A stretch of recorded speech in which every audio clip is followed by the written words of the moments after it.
आज हम आपको कथा सुनाते हैं सूर्य और संज्ञा की। सूर्य का तेज संपूर्ण सृष्टि को जीवन देता है, तभी तो भोर होते ही सभी जीवधारी जीवन ऊर्जा के लिए उसकी ओर ताकने लगते हैं, देखने लगते हैं। सूरजमुखी का फूल तो सूर्य की गति के साथ ही गतिमान होता है। यदि किसी के कोमल मन पर उस परम तेजस्वी सूरज का प्रभाव पड़ जाए तो उसे कोई अनहोनी घटना तो नहीं कहेंगे। इसी तरह देव शिल्पी विश्वकर्मा की पुत्री संज्ञा के मन पर भी सूर्य ने अधिकार कर लिया और वे सूरजमुखी के फूल की तरह हरदम सूर्य को ताकती रहती थी। अपनी पुत्री की दशा देख देव शिल्पी अपनी पत्नी से बोले, देखो प्रिय, संज्ञा कितने प्रेम भाव से सूर्यदेव को निहार रही है। हमें अपनी पुत्री से उसकी इच्छा पूछनी चाहिए। सूर्य के सौंदर्य के प्रति संज्ञा का आकर्षण उसकी आयु के साथ बढ़ता ही जा रहा था। एक दिन विश्वकर्मा ने संज्ञा से पूछ ही लिया, बेटी, अब तुम सयानी हो गई हो, सोचता हूँ जल्दी ही तुम्हारा विवाह करा दूं। क्या कोई देव तुम्हें प्रिय लगता है? संज्ञा ने कहा, पिताजी, सूर्य देव के प्रति मेरा आकर्षण बढ़ता जा रहा है। तो देव शिल्पी ने कहा, ठीक है, हम सूर्य से तुम्हारा विवाह करवा देते हैं। और अपनी पुत्री को लेकर सूर्य के पास पहुंचे। उन्होंने अपनी पुत्री की इच्छा सूर्यदेव को बताई तो उन्होंने ये प्रस्ताव सहर्ष से स्वीकार कर लिया, क्योंकि संज्ञा को सूर्यदेव भी पसंद करते थे। इसी तरह अपनी पुत्री का हाथ सूर्यदेव को दे दिए। सूर्यदेव ने कहा, आपकी पुत्री मेरे साथ विवाह करना चाहती है तो मेरे लिए सौभाग्य की बात है, पर इससे यह तो पूछ ले कि क्या यह मेरा ताप सहन कर पाएगी। विश्वकर्मा संज्ञा की ओर एक ओर ले गए और उनसे पूछे कि क्या सूर्यदेव को उत्तर दें, क्या तुम सूर्यदेव का ताप सहन कर पाओगी? और ये भी पूछे कि हर ऋतु में, क्योंकि ठंडी में सूर्यदेव का ताप अलग होता है, गर्मी में अलग, बारिश में अलग, बसंत में अलग, तो वो ये भी पूछे थे कि हर ऋतु में। संज्ञा ने बड़े आत्मविश्वास के साथ कहा, हाँ पिताजी। कुछ ही दिन बाद संज्ञा का सूर्यदेव के साथ विवाह हो गया। संज्ञा अब सूर्यदेव की पत्नी हो गई और उनके साथ सूर्यलोक चली गई। अपने पति के साथ संज्ञा के दिन सुखपूर्वक बीतने लगे। फिर उनके यहाँ एक पुत्र पैदा हुआ जिसका नाम रखा गया मनु।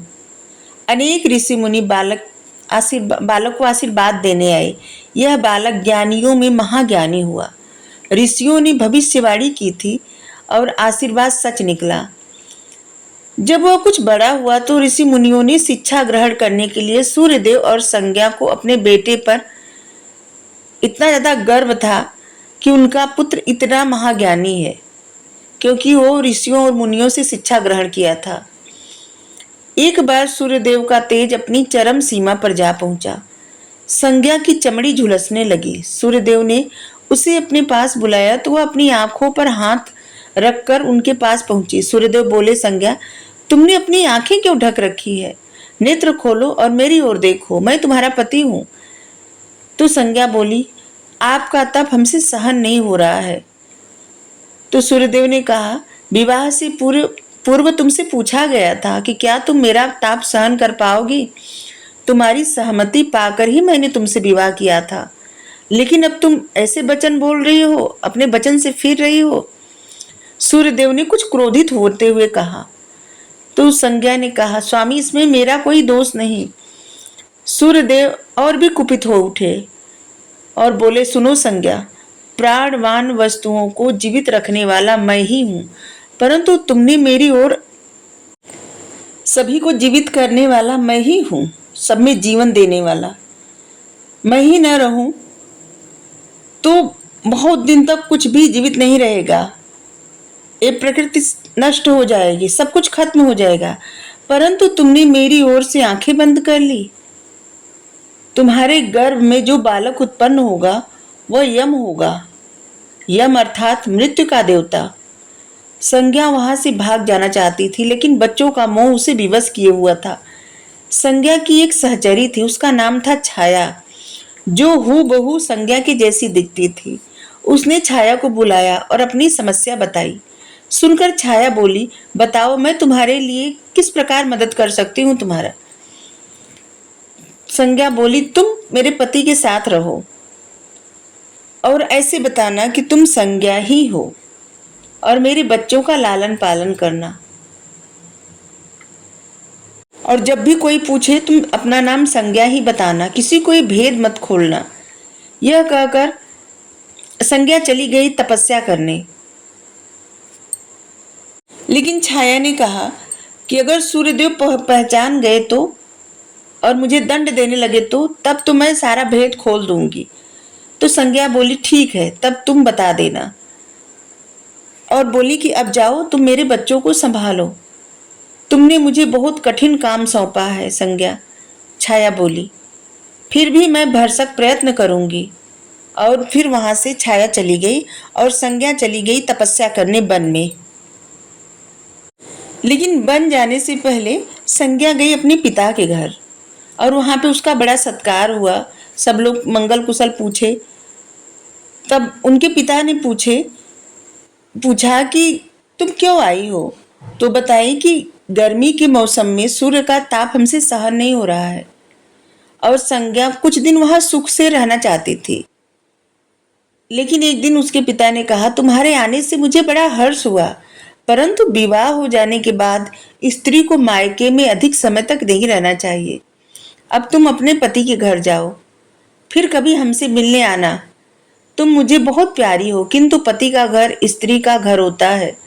पिता की बात सुनकर एक रात संज्ञा चुपचाप पिता का घर छोड़कर जंगल में चली गई। वन में जाने की निकली थी, फिर वन में ही चली गई। वह सोचने लगी, मैं सूर्यदेव के सामने नहीं जा सकती, अतः घोड़ी बन जाती हूँ। उस रूप में मुझे कोई पहचान नहीं पाएगा। घोड़ी का रूप धारण करके सूर्य के ताप की शक्ति को कम करने के लिए संज्ञा तपस्या करने लगी। उधर छाया ने सूर्य के पास जाकर संज्ञा का स्थान ले लिया। सूर्यदेव उसे संज्ञा ही समझे। वे बोले, तुम लौट आई मेरे यहाँ, क्षमा कर दो स्वामी।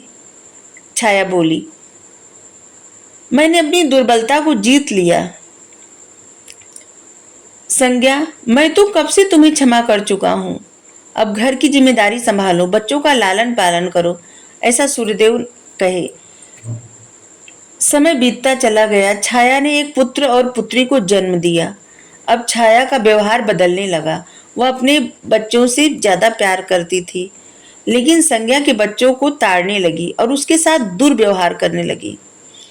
मनु ने तो विमाता के व्यवहार को नजरअंदाज किया, लेकिन यम को उसका व्यवहार खटकता रहा। एक दिन यम ने अपने पिता सूर्य से माता के व्यवहार के बारे में शिकायत की। सूर्यदेव बोले, मैं देख लूंगा, तुम जाओ और निश्चिंत रहो, सब ठीक हो जाएगा। ऐसा कहकर सूर्यदेव ने बच्चों को धैर्य बंधाया। सूर्यदेव छाया के पास पहुंचे और बोले, सच बताओ, तुम कौन हो, नहीं तो मैं तुमको कठोर दंड दूंगा। तो छाया बोली, ठहरिए स्वामी। भय से कांपती हुई छाया बोली, मैं संज्ञा की छाया हूं, परछाई। वह आपकी देखभाल और भार किसी और को सौंपे बिना नहीं जाना चाहती थी, इसलिए उसने मुझे एक काम सौंपा और आपके पास भेज दिया। तो सूर्यदेव पूछे, वह कहाँ गई? सूर्यदेव पूछे थे। तो बोली कि वो अपने पिता के घर गई है। सूर्यदेव सीधे विश्वकर्मा के पास पहुंचे, उनसे पूछे, संज्ञा कहाँ है? वह तुम्हारे तेज से बचने के लिए यहाँ आई थी, विश्वकर्मा ने बताया। तो सूर्यदेव पूछे, अब कहाँ है? तो विश्वकर्मा ने कहा, मैंने ध्यान करके पता कर लिया, उसने घोड़ी का रूप ले लिया है। वह जंगल में घूमती रहती है और तुम्हारे तेज को घटाने के लिए तपस्या कर रही है।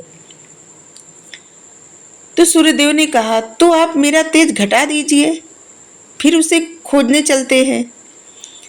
विश्वकर्मा ने सूर्यदेव के तेज का 8वां भाग छांट लिया, जिससे उनका तेज घट गया।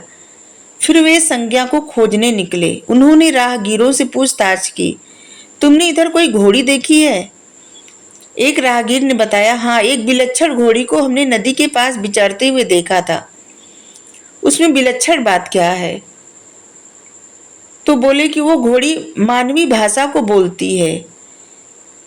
तब तो अवश्य ही संज्ञा ही होगी, सूर्यदेव बोले। सूर्य घोड़ी के निकट पहुंचे और कहा, संज्ञा, मैं सूर्य हूं, तुम्हारा पति। अब यह घोड़ी का रूप त्याग दो। जब तक मेरी मनोकामना पूरी न होगी मैं ये रूप नहीं त्यागूंगी, संज्ञा बोली। तुम्हारी मनोकामना तो पूरी भी हो गई, सूर्य ने कहा। सूर्यदेव ठीक कहते हैं बेटी, विश्वकर्मा ने कहा। मैंने इनके तेज का 8वां भाग काट लिया। और पिता के आश्वासन पा करके संज्ञा अपना घोड़ी का रूप त्याग दी और अपने पति के साथ लिपट करके फुट फुट के रोने लगी। फिर उसने झुककर सूर्यदेव के पांव छुए और कहे, स्वामी हमारे बच्चे तो सकुशल हैं। तो सूर्यदेव ने कहा, हाँ बच्चे सब ठीक है। फिर उन्हें उनकी माँ से मिलाए सूर्यदेव। और संज्ञा को बहुत बुरा लगा कि वो अपना घर कभी भी छोड़ के किसी और को दे करके नहीं जाने वाली। और दोनों का मिलन हो गया। विश्वकर्मा भी आशीर्वाद प्रदान किए। लेकिन छाया के जो पुत्र थे वही शनिदेव हैं और उनकी पुत्री है यमुना। और सभी सूर्यलोक में सुख से रहने लगे। Thank you. राधे राधे।